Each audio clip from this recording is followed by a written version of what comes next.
Hier, lors d'un sauvetage pour des chats, nous avons été interpellés par un monsieur qui habitait dans le coin, au Porge.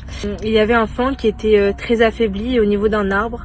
Le monsieur avait mis beaucoup de gamelles d'eau un peu partout vers la forêt pour que tous les animaux de la forêt puissent boire.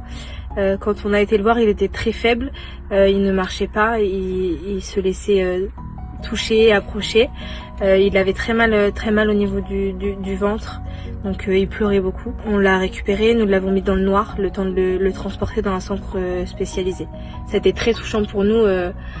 On a pleuré un petit peu, mais bon, il est entre de bonnes mains. Surtout si vous voyez des cervidés dans la nature, pas forcément blessés mais légèrement, qui ne se laissent pas du tout approcher, ne courez pas après. Ça ne les aide pas du tout, ils risquent de se blesser encore plus et de déclencher une maladie autodestructrice du stress. À cause du stress. Donc la meilleure chose qu'on puisse faire, c'est de les laisser dans la nature, sauf s'ils sont vraiment très vulnérables et qu'ils se laissent approcher sans souci. Surtout pour les bébés. Les bébés sont beaucoup plus faibles que les adultes.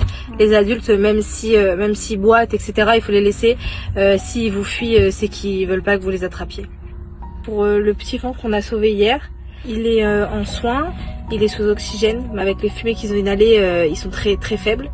Pour tout ce qui est points d'eau, c'est super de laisser des points d'eau, mais il faudrait changer l'eau tous les 2-3 jours pour éviter qu'il y ait des proliférations de bactéries.